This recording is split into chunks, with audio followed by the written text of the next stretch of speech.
Assalamualaikum warahmatullahi wabarakatuh. Alhamdulillah, wassalatu wassalamu ala rasulillah wa ala alihi wa sahbihi wa mawalah, wa la hawla wa la quwata illa billah. Ashhadu an la ilaha illallah wahdahu la sharika lah, wa ashhadu anna Muhammadan abduhu wa rasuluhu la nabiyya ba'dah. Amma ba'd. Jamaah salat maghrib dan insyaallah salat isya Masjid Al-Mujahidin yang ana cintai karena Allah Subhanahu wa taala.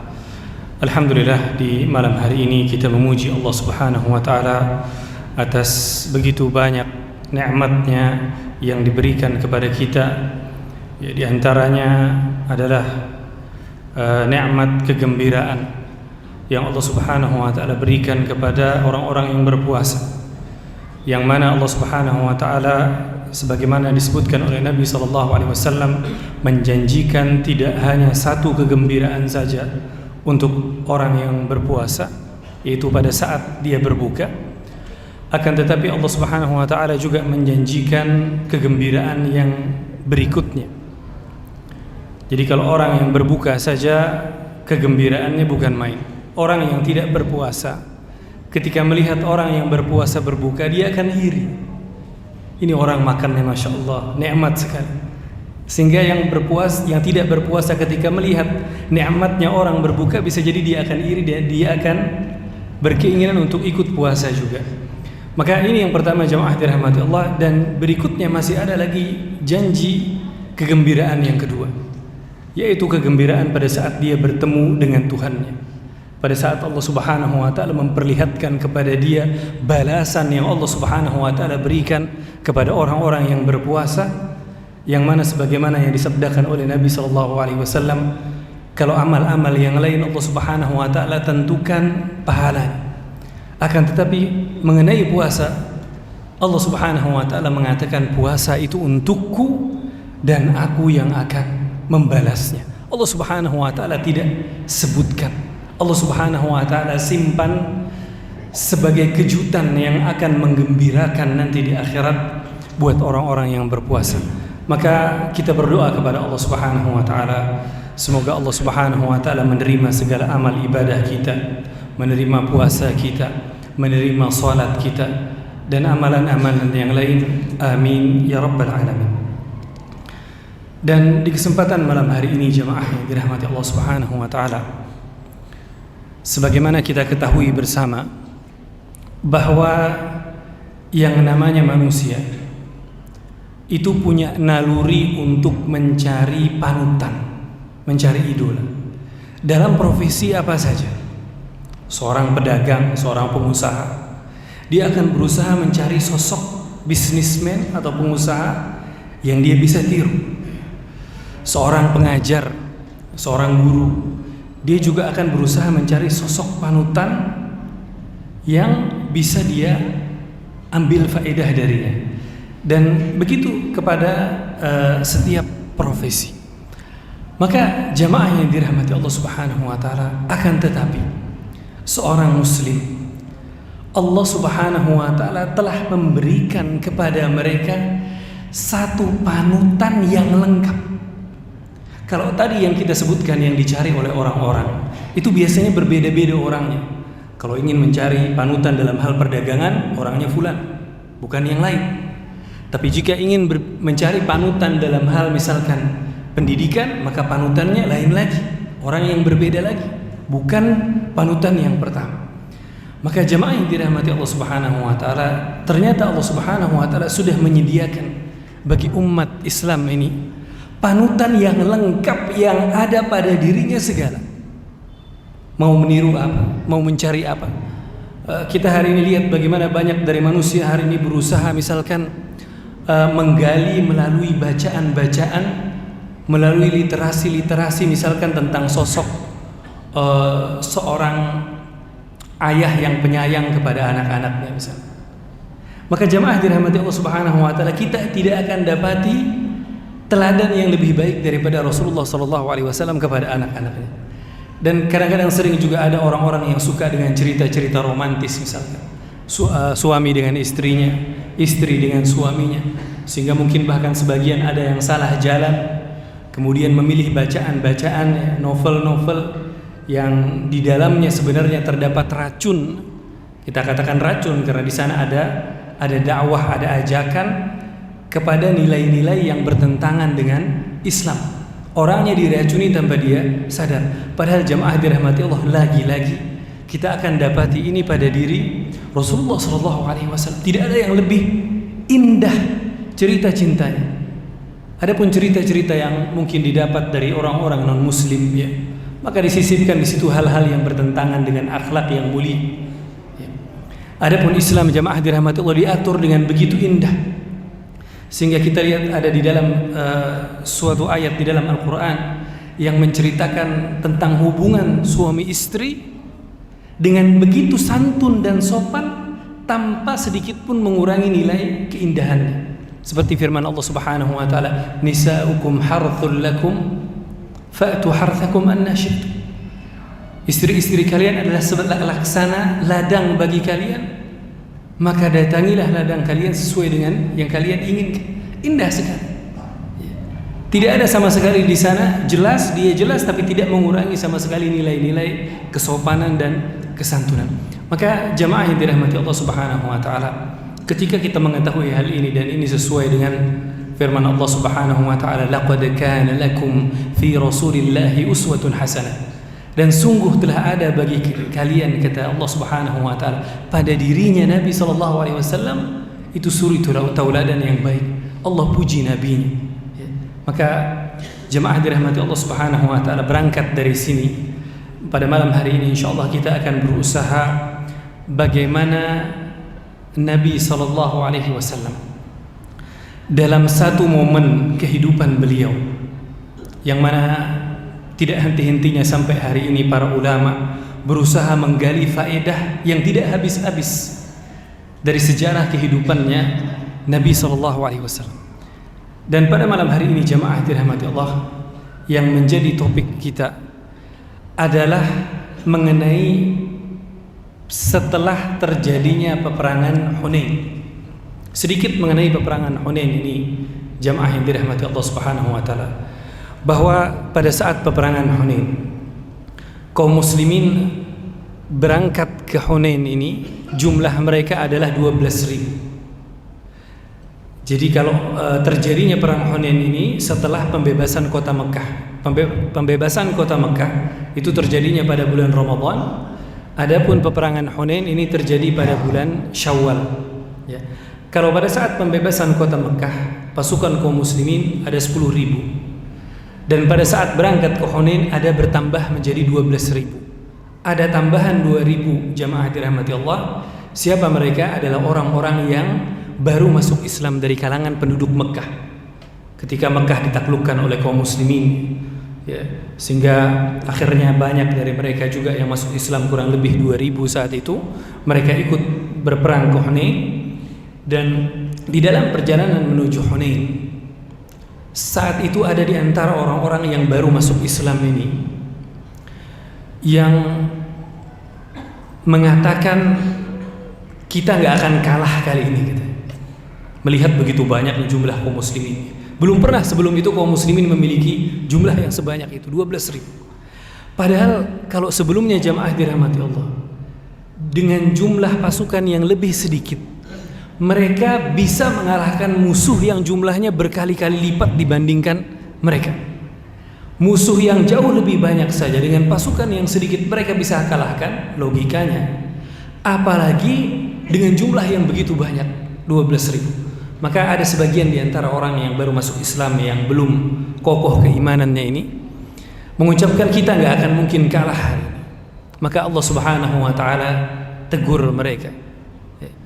Allah Subhanahu wa taala tegur mereka pada saat peperangan Hunain, sehingga ketika mereka lewat di satu celah ternyata mereka dihujani dengan hujan panah. Hari ini jamaah dirahmati Allah kita berada di musim hujan. Kalau musim hujan yang jatuh air, ya kita akan berusaha mencari tempat berteduh, ya paling-paling basah. Tapi gimana kalau yang turun ini panah? Sama seperti air, turunnya satu persatu tidak berhenti-henti. Maka akhirnya apa jamaah dirahmati Allah, kaum muslimin pun menjadi kocar-kacir.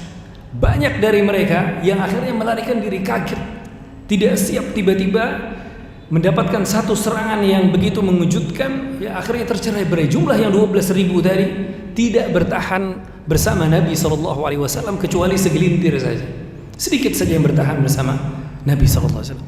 Akhirnya jamaah dirahmati Allah Subhanahu Wa Taala, Nabi pun memanggil pamannya. Di antara yang sedikit bertahan itu ada Abu Bakar, ada Umar, sahabat-sahabat yang terkemuka. Ada juga pamannya Nabi SAW, Al-Abbas bin Abdul Muttalib, yang mana Al-Abbas bin Abdul Muttalib ini jamaah dirahmati Allah memiliki suara yang lantang. Maka Nabi SAW memerintahkan kepada pamannya Al-Abbas untuk memanggil kelompok-kelompok yang terkemuka daripada para sahabat. Yang pertama dipanggil adalah orang-orang yang berbaiat bersama Nabi pada saat terjadinya perjanjian Hudaybiyah. Ketika mereka berbaiat kepada Nabi di bawah pohon yang dikenal dengan Bai'atur Ridwan, itu dipanggil. Kemudian juga jamaah dirahmati Allah Subhanahu Wa Taala yang dipanggil juga oleh Al-Abbas melalui perintah Nabi SAW adalah Ansar, orang-orang sahabat dari kalangan Ansar, dari kalangan suku Aus dan Khazraj yang merupakan penduduk asli kota Madinah. Maka dipanggil oleh Al-Abbas bin Abdul Muttalib, dan dengan suaranya yang lantang, bergema suaranya, ya di celah-celah pegunungan saat itu, ya lil Ansar, ya li Rasulillah. Maka mereka pun ketika mendengar panggilan dari Al-Abbas, mereka pun berhenti dan mendengar. Mereka pun menyahut labbaik ya Rasulullah, labbaik. Kami sambut panggilanmu wahai Rasulullah. Disebutkan oleh para ulama seperti refleksnya seekor induk sapi ketika mendengar teriakan anak-anaknya. Hewan bagaimana? Anak-anak hewan jika memanggil induknya, maka induknya refleks. Dalam posisi bagaimanapun, dimanapun, dalam keadaan apapun, dia akan berbalik. Dia akan lindungi, dia akan bela anak-anaknya. Maka seperti itu juga orang-orang Ansar, mereka pun langsung melindungi Nabi SAW. Yang mana akhirnya ketika terkumpul kurang lebih 100 dari kalangan Muhajirin dan kemudian 100 dari kalangan Ansar, maka akhirnya roda pertempuran pun berubah. Yang tadinya kaum muslimin tercerai-berai, ya, kemudian mereka berbalik dan sampai akhirnya meraih kemenangan walaupun jumlah mereka sedikit. Jadi di sini ada perbedaan jamaah dirahmati Allah, hampir seperti kebalikan pada saat peperangan Uhud. Kalau di peperangan Uhud di awal kaum muslimin hampir meraih kemenangan, akan tetapi kemudian terjadi perubahan, ya, sehingga akhirnya musibah menimpa mereka. Adapun pada saat peperangan Hunain kebalikannya. Di awal mereka sempat kocar-kacir, akan tetapi keadaannya kemudian berbalik ketika mereka bertahan bersama Rasulullah SAW, ketika mereka menaati panggilannya Rasulullah SAW, maka Allah Subhanahu Wa Taala berikan kepada mereka kemenangan. Dan jamaah dirahmati Allah Subhanahu Wa Taala, setelah kemenangan didapat oleh kaum muslimin, dan untuk pertama kalinya saat itu kaum muslimin melihat harta rampasan perang yang begitu banyak. Karena musuh kaum muslimin, orang-orang musyrikin pada saat peperangan Hunain, jamaah dirahmati Allah, sebelum peperangan mereka mengambil satu strategi bagaimana cara memotivasi pasukan mereka untuk bertempur habis-habisan. Maka pemimpin mereka akhirnya pada saat itu mengambil satu keputusan untuk membawa anak dan istri mereka. Anak dan istrinya dibawa ke peperangan, hartanya dibawa semua. Ya, dengan harapan apa? Ketika orang-orang prajurit-prajurit mereka bertempur dan menoleh ke belakang jika ingin mundur melihat ada istri di sana, ada anak di sana, ada harta di sana, hal-hal yang paling disayangi seseorang, mereka tidak jadi mundur. Mereka akan tetap berperang habis-habisan. Akan tetapi Allah Subhanahu Wa Taala menakdirkan dan Allah menjanjikan pertolongan Allah akan berikan kepada orang-orang beriman, walau bagaimanapun tipu daya dan usaha yang dilakukan oleh musuh-musuh Allah. Maka ketika mereka mengalami kekalahan, maka ketika dibagikan ghanimah, rampasan perang ini, kaum muslimin melihat untuk pertama kalinya 24.000 ekor unta, jamaah dirahmati Allah. Satu ekor unta saja hari ini harganya puluhan juta, mungkin ratusan juta. 24.000. dombanya itu mencapai 40.000. 40.000 domba. Hari ini mungkin kambing berapa? 2 juta, 3 juta dikali 40.000. Ini harta rampasan perang yang begitu banyak. Belum lagi peraknya, belum lagi emasnya, tawanan perangnya sampai 6.000. Jumlah yang begitu besar. Maka jamaahnya dirahmati Allah Subhanahu wa taala. Akhirnya Nabi SAW pun membagikan harta rampasan perang ini sesuai dengan yang Allah Subhanahu wa taala syariatkan. Kita ketahui bahwa harta rampasan perang yang didapat oleh kaum muslimin setelah dikumpulkan kepada Rasulullah SAW, beliau akan membagi-baginya, dibagi menjadi 5. Yang 1/5 itu bagiannya Nabi SAW. Sekali lagi akan tetapi ini bukan bagian untuk pribadinya Nabi SAW. Dan Nabi SAW justru akan mengembalikannya kepada kaum muslimin. Ya, 1/5 untuk Nabi, yang 4/5 ini dibagi kepada seluruh pasukan. Karena pasukannya jumlahnya 12.000. Ya, disebutkan saat itu masing-masing dari mereka mendapatkan 2 ekor unta dan 20 ekor domba. Ya, karena untanya 24.000, pasukannya 12.000. Jadi masing-masing dapat 2 ekor unta dan dombanya ada 40.000, maka kurang lebih satu orang dapat sekitar 20 ekor domba. Ini bagian masing-masing. Kemudian yang 1/5 dari seluruh harta rampasan perang tadi, kali ini dibagikan oleh Nabi SAW kepada orang-orang yang beliau kehendaki. Maka jamaah dirahmati Allah Subhanahu wa taala, kita tahu saat itu yang ikut hadir bersama kaum muslimin ada orang-orang yang baru masuk Islam. Sehingga kita mengenal di dalam asnaf, ya, 8 asnaf, 8 golongan yang berhak menerima zakat. Ada yang namanya wal muallafatu qulubuhum, orang-orang yang ingin diambil hatinya, yang ingin dikokohkan. Biasanya siapa? Ini orang-orang yang baru masuk Islam, baru mengenal hidayah, belum lagi betul-betul kokoh, sehingga orang-orang seperti ini perlu untuk dibantu agar dia semakin kokoh dengan keimanannya. Maka bagian dari yang 1/5 ini jamaah dirahmati Allah akhirnya diberikan oleh Nabi SAW kepada orang-orang yang baru masuk Islam pada saat pembebasan kota Mekkah. Siapa mereka? Kebanyakan dari mereka adalah para tokoh-tokoh, para pemimpin-pemimpin suku, yang mana kita ketahui jamaah dirahmati Allah, masyarakat di Jazirah Arab ini keterikatannya kuat sekali dengan suku mereka, ya, dengan kepala suku. Maka orang-orang ini berpengaruh sekali terhadap kaumnya. Apa yang dipilih oleh pemimpin suku akan diikuti juga oleh kaumnya. Nabi SAW memperhatikan hal ini dan kemudian beliau memberikan pemberian yang banyak kepada mereka. Maka di antara yang diberikan jamaah dirahmati Allah adalah Suhail bin Amr, orang baru masuk Islam ini. Ada Suhail bin Amr, diberikan oleh Nabi SAW 100 ekor unta, jumlah yang banyak. 100 ekor unta ini jamaah dirahmati Allah, hari ini jumlah yang sama dengan jumlah diyat. Jadi kalau syariat Islam itu ditetapkan, orang yang membunuh orang lain jika dimaafkan oleh keluarga korban, ya dia bayar diyat, jumlahnya 100 ekor unta. Kalau dirupiahkan wallahu alam, ya, mungkin 10 tahun yang lalu, kalau jamaah masih ingat, waktu itu ada TKW kita yang mau dihukum kisos, kemudian boleh bayar diyat, kalau ulun nggak salah jumlahnya 1,4 M. Itu 100 ekor unta. Hari ini mungkin jumlahnya lebih lagi daripada itu. Maka di antara yang diberikan oleh Nabi SAW ini ada Suhail bin Amr. Kemudian ada juga Abu Sufyan, orang yang baru masuk Islam. Putranya dengan 2 putranya Muawiyah dan Yazid masing-masing diberikan oleh Nabi SAW 100 ekor unta, jumlah yang banyak, ya. Yang mana jamaah dirahmati Allah Subhanahu wa taala, kita akan melihat nanti bagaimana keberhasilan daripada strategi Nabi SAW. Ketika Nabi SAW memberikan harta, ya, ternyata mereka berikutnya akan jadi orang-orang yang baik keislamannya, yang bagus keislamannya, yang kokoh.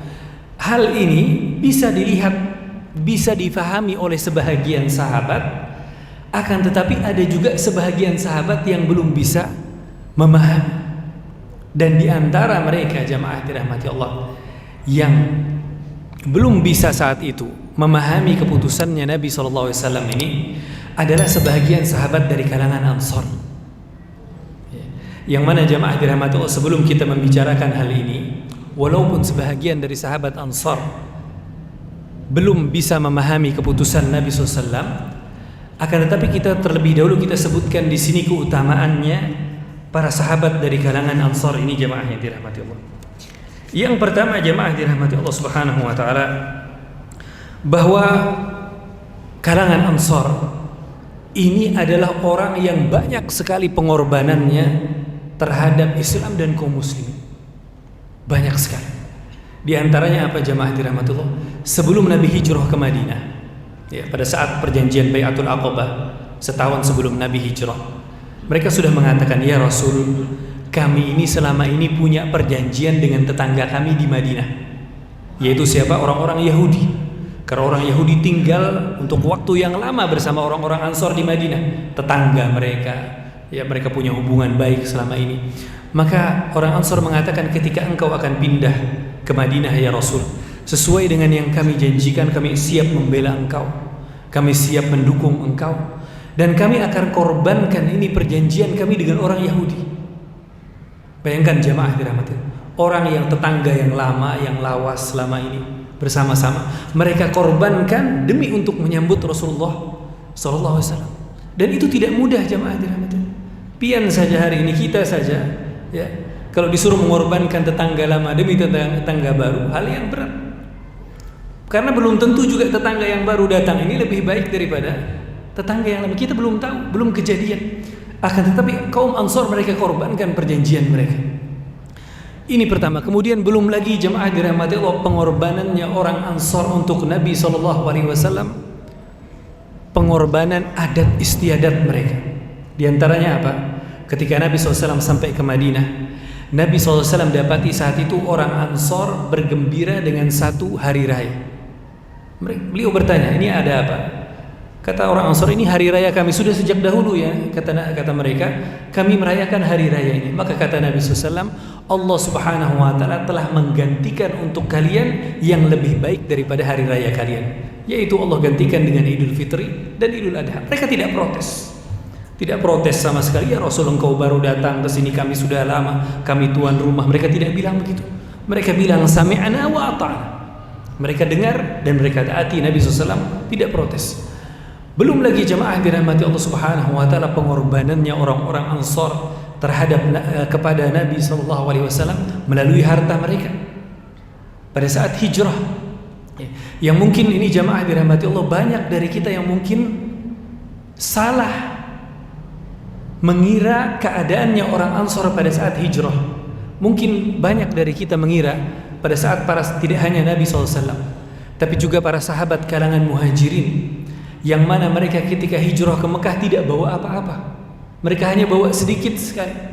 Bahkan ada di antara sahabat yang tidak bawa sama sekali hartanya, semuanya ditinggalkan di Mekah. Jemaah dirahmatullah, tahukah kita sebenarnya pada saat hijrah para sahabat ke Madinah, kondisi di Madinah saat itu sebenarnya sedang krisis. Panen mereka, karena penghasilan mereka adalah bertani kurma, panen mereka tahun itu tidak bagus. Mereka sendiri kesulitan saat itu. Mungkin orang yang sedang berlimpah panennya, sukses, punya harta berlebih, kemudian membantu orang yang kesulitan lebih mudah jemaah dirahmati Allah, ringan. Tapi orang yang dia sendiri sedang kesulitan, dia sendiri perlu bantuan, bisa membantu orang lain, ini hal yang luar biasa jemaah dirahmati Allah. Maka ini diantara pengorbanan yang diberikan oleh orang-orang Ansar kepada kaum muslimin dan Islam jemaah dirahmati Allah. Maka kalau keadaannya seperti tadi, ya, maka kita ketika muncul perkataan dari orang Ansar, ternyata setelah peperangan Hunain, ya, Nabi SAW ternyata memberikan 1/5 yang menjadi bagian beliau ini kepada orang-orang yang 2 bulan yang lalu, kata sebagian dari orang Ansar, kami bunuh-bunuhan dengan mereka. Mereka masih musuh.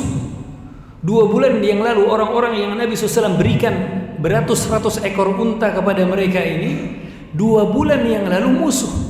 Sehingga di kalangan Ansar saat itu muncul sebagian dari mereka, ya, yang usianya masih muda. Sebagian dari mereka muncul perkataan, katanya Nabi SAW memberi kepada mereka, sedangkan pedang kami masih meneteskan darah mereka. Istilahnya belum kering, ini orang-orang baru kemarin musuh ini, hampir membunuh kami. Sekarang ternyata Nabi SAW memberi kepada mereka pemberian, ya, yang 1/5 ini diberikan oleh Nabi SAW sampai habis dan tidak tersisa untuk orang Ansar. Kalau kita saja jamaah dirahmati Allah Subhanahu wa taala berada di posisi ini, pian misalkan bekerja di satu perusahaan. Asalnya perusahaan ini kecil jamaah dirahmati Allah. Tapi ketika pian bekerja di situ dengan totalitas, dengan semangat pian bekerja, ya, akhirnya lama kelamaan jamaah dirahmati Allah, perusahaan ini menjadi besar, menjadi naik namanya, menjadi meroket. Dan pian selama ini jamaah dirahmati Allah tidak pernah minta lebih kepada pimpinan. Pian menerima apa yang diberi sudah. Walaupun sebenarnya kinerja pian itu lebih daripada kewajiban pian. Pian bekerja lebih daripada yang diwajibkan. Akan tetapi jamaah dirahmati Allah, dalam kondisi yang begini, ketika ternyata perusahaannya besar, kemudian mendapatkan mega proyek istilahnya, yang mendapatkan keuntungan yang luar biasa, ya, ternyata ada masuk orang baru jamaah, karyawan baru, orang baru masuk, kinerjanya buruk, orangnya pemalas, kadang masuk kadang tidak, ya. Kemudian tidak itu saja, di belakang dia suka ngomongin atasan, ya, di belakang suka ngomongin atasan, kerjanya buruk, ya. Ternyata ketika dapat mega proyek ini keuntungan yang luar biasa oleh atasan, ternyata keuntungannya diberikan kepada karyawan baru ini yang buruk kerjanya, malas, sementara pian yang luar biasa sudah dedikasinya bertahun-tahun di perusahaan, gak pernah minta lebih, tidak diberi sedikit pun. Kira-kira gimana perasaan pian? Ya mungkin merasa ada sesuatu di dalam hati. Maka ini perasaan sebahagian daripada orang-orang Ansar saat itu jamaah. Katanya kami ini sudah luar biasa pengorbanannya, ya, untuk Nabi SAW. Kita nggak pernah minta lebih, ya. Maka jamaah dirahmati Allah Subhanahu wa taala, sampai akhirnya perkataan ini jamaah dirahmati Allah sampai ke Nabi SAW melalui pemimpin mereka. Saat itu ada tokoh, salah seorang pemimpin dari kalangan Ansar, seorang sahabat bernama Sa'ad bin Ubadah. Sa'ad bin Ubadah melihat kondisi ini, ada pembicaraan di antara sebagian orang-orang Ansar, melihat ada kondisi yang kurang sehat, dan beliau sebagai seorang pemimpin yang merasa bertanggung jawab, ya, untuk menjaga kondisi kaumnya, beliau pun menghadap kepada Nabi SAW, dan beliau kemudian jamaah dirahmati Allah Subhanahu wa taala menyampaikan kepada Nabi SAW perkataan yang beliau dengar dari kaumnya. Di antara perkataannya di sini ulan akan bacakan jamaah dirahmati Allah Subhanahu wa taala adalah perkataan sebagian orang-orang Ansar, mereka mengatakan yaghfirullahu li Rasulillah. Semoga Allah mengampuni Rasulullah sallallahu alaihi wasallam. Sekarang kata mereka Sidin sudah berkumpul lagi dengan kaumnya, orang-orang Mekah, orang-orang Quraisy yang beliau berikan rampasan perang tadi, dan beliau sekarang lupa dengan kita. Ini perkataan sebahagian daripada orang-orang Ansar jamaah yang dirahmati Allah. Maka Sa'ad bin Ubadah, pemimpin Ansar, datang kepada Nabi SAW menyampaikan, ya Rasulullah, katanya, inna hadzal hayy qad wajadu 'alaika fi anfusihim lima sana'ta fi hadzal fai' alladhi asabta. Ya Rasul, ini kaum ada pembicaraan di antara mereka yang kurang baik tentang pembagian ghanimah yang engkau berikan. Qasamta fi qaumik, engkau bagi di antara kaummu, yang Nabi berikan ini orang-orang yang baru masuk Islam dari kalangan penduduk Mekah. Wa a'taita ataya idhaman fi qabail Arab, dan engkau berikan pembelian yang sebelumnya tidak pernah Nabi SAW berikan. Nabi SAW berikan, ada yang diberikan oleh Nabi SAW 100 ekor, ditambah lagi 100 ekor jadi 200, ditambah lagi sampai 100 ekor sampai jadi 300. Sampai ada di antara mereka yang ketika pulang kepada kaumnya, dan ini memang strateginya Nabi, ketika dia pulang kepada kaumnya masih musyrik, apa yang dia katakan? Wahai kaum, dia berbicara kepada kaum, aslimu, masuk Islam, fa inna Muhammadan yu'ti ata'an man la yakhshal faqr. Karena sesungguhnya Muhammad memberikan pemberian orang yang tidak takut miskin. Tidak takut miskin. Nabi SAW berikan pemberian yang begitu besar. Ya. Dan ternyata jamaah dirahmati Allah, pemberian ini tidak diberikan kepada kalangan Ansar. Ya. Maka Sa'ad bin Ubadah mengadukan hal ini kepada Nabi SAW, mengatakan, "Walam yaku fi hadzal haymil ansari syai'." Dan mereka orang-orang Ansar tidak mendapatkan sedikit pun. Ya. Maka Nabi SAW melihat hal ini, mendengarkan hal ini. Nabi SAW kemudian, karena yang datang ini pemimpinnya, Nabi SAW bertanya terlebih dahulu kepada pemimpinnya, Sa'ad bin Ubadah, "Fa aina anta min hadha ya Sa'ad?" kata Nabi. Nabi tanya pendapatnya. Adapun engkau sang pemimpin, bagaimana pendapat engkau? Ya. Seakan-akan di sini jamaah dirahmati Allah, seandainya pendapat Sa'ad berbeda dengan kaumnya, maka mungkin Nabi SAW akan memerintahkan Sa'ad yang menyelesaikan ini di antara kaumnya. Akan tetapi jamaah dirahmati Allah Subhanahu wa taala, jawaban dari Sa'ad bin Ubadah adalah, "Innama ana mru'um min qaumi." Sesungguhnya saya, Rasulullah SAW, adalah seseorang bagian daripada kaum saya. Dan mereka adalah orang-orang yang jujur, jamaah dirahmati Allah. Ya. Orang Ansar mereka bukan orang yang berbeda antara apa yang di mulut dengan orang yang di hati mereka. Maka mereka ucapkan, dan kondisinya seperti yang ulun gambarkan kepada pian tadi. Ya. Mereka luar biasa pengorbanannya, tidak pernah lebih. Ternyata yang diberi pemberian luar biasa orang-orang yang baru kemarin jadi musuh. Maka akhirnya Nabi SAW, jamaah yang dirahmati Allah Subhanahu wa taala, kemudian berusaha menyelesaikan, ya, dan ini hal kondisi yang kurang sehat. Cara yang pertama jamaah dirahmati Allah Subhanahu wa taala adalah Nabi menyikapi hal ini dengan sabar. Ya. Sehingga Nabi SAW kemudian tidak langsung mengambil sikap, tapi beliau katakan kepada Sa'ad, pemimpin kaum Ansar, "Kalau begitu kumpulkan," kata Nabi SAW, "kaummu sekarang di bawah kemah ini." Karena mereka saat itu berada di tempat terbuka, berada di kemah. "Kumpul," kata Nabi SAW, "kumpulkan semua kaummu di bawah kemah." Dikumpulkan. Nabi SAW, kita lihat di sini bagaimana beliau tidak menunda-nunda penyelesaian, karena melihat masalahnya ini kalau dibiarkan nanti akan bisa menjadi lebih besar lagi. Ini yang pertama yang dilakukan oleh Nabi SAW. Dan kemudian apa jamaah dirahmati Allah Subhanahu wa taala? Cara yang kedua yang dilakukan oleh Nabi SAW untuk menyelesaikan permasalahan adalah beliau mengisolasi masalahnya. Yang berkumpul di kemah tadi hanya orang-orang Ansor saja. Selain orang Ansor tidak boleh duduk di situ. Ya. Maka yang pertama, Nabi, jamaah yang dirahmati Allah Subhanahu wa taala, dengan cara ini Nabi SAW berusaha orang yang belum tahu jangan sampai jadi tahu. Jadi masalahnya dibatasi. Dan yang kedua apa? Yang dilakukan oleh Nabi SAW ini adalah menjaga wibawanya orang-orang Ansor seandainya mereka salah.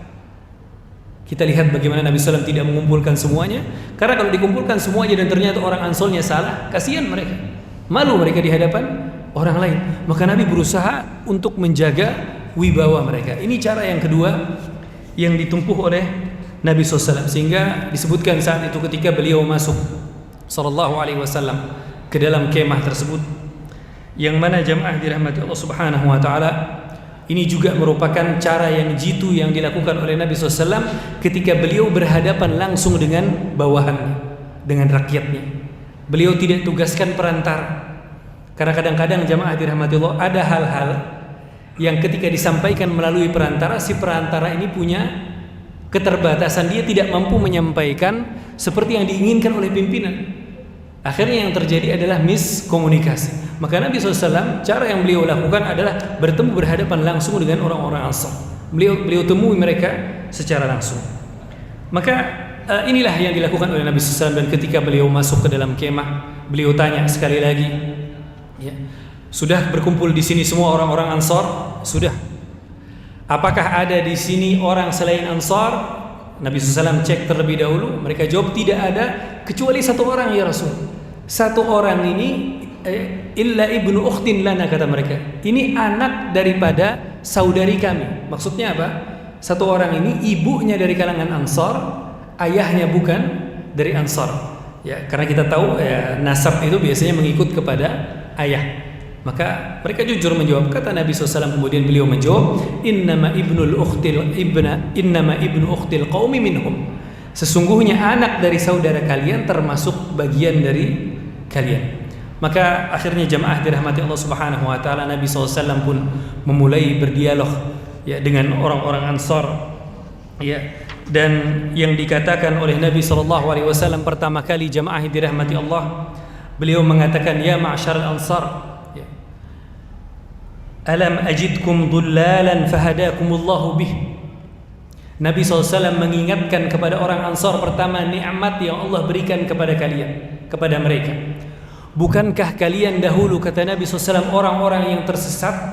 Kalian berada di dalam kegelapan kesyirikan, kemudian Allah memberikan hidayah kepada kalian. Maka orang-orang Ansar menjawab, bala lillahi wa rasulihil man wal fadl. Betul ya Rasulullah, dan bagi Allah dan Rasulnya lah segala karunia dan segala keutamaan. Kemudian Nabi SAW kemudian bertanya lagi kepada orang-orang Ansar, ya, bukankah kalian dahulu berpecah belah sebelum Islam datang? Kita tahu jamaah dirahmati Allah bahwa penduduk Madinah ini ya ratusan tahun sebelum hijrahnya Nabi SAW mereka terlibat dalam perang saudara. Ya, sehingga kita tahu ya salah satu sebab yang membuat mereka cepat menerima Islam ini adalah mereka capek dengan perang saudara. Ya, sudah capek berperang ratusan tahun. Yang sampai pada peperangan terakhir sebelum hijrahnya Nabi SAW, ini dikenal dengan nama peperangan Bu'ath, tewas hampir seluruh daripada pemimpin mereka. Ya, ini salah satu sebab yang membuat mereka cepat menerima Islam saat itu. Maka Nabi SAW mengingatkan, bukankah kalian dahulu bermusuhan? Akan tetapi ketika Islam datang kepada kalian, kalian jadi satu, dipersatukan oleh Nabi. Yang dulunya Aus dan Khazraj ini bermusuhan, dipersatukan oleh Nabi SAW dengan satu gelar yang Allah berikan kepada mereka, Al-Ansar, orang-orang penolong. Maka mereka pun menjawab, bala ya Rasul, lillahi wa li rasulihil man wal fadl. Bagi Allah dan Rasulnya lah segala karunia dan segala keutamaan.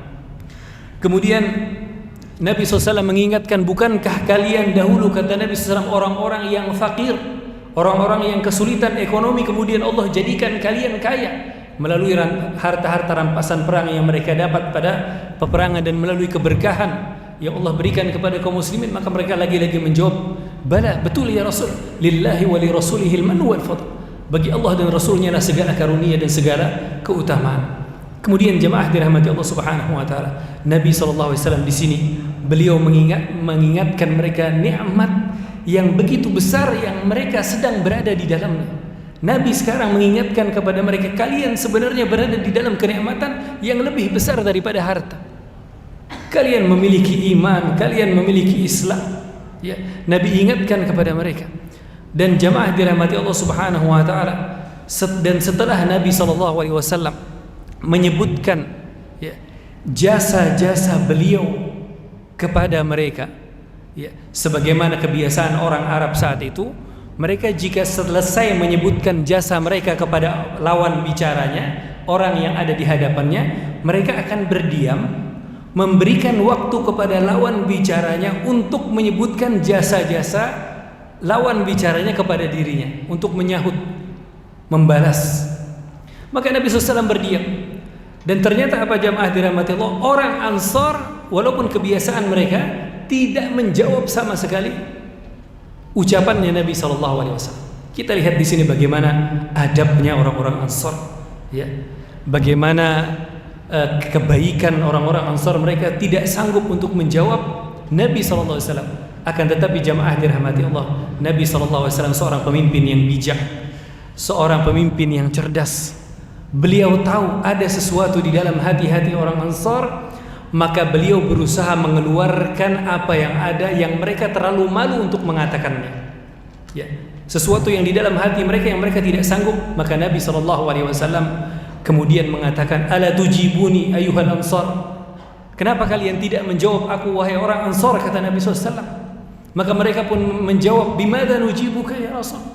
Kami menjawabmu dengan apa ya Rasulullah? Sedangkan segala kelebihan, segala jasa, ya karena kita berbicara tentang jasa tadi, Nabi SAW selesai menyebutkan jasa beliau kepada mereka, beliau beri kesempatan mereka menyebutkan jasa mereka kepada Nabi.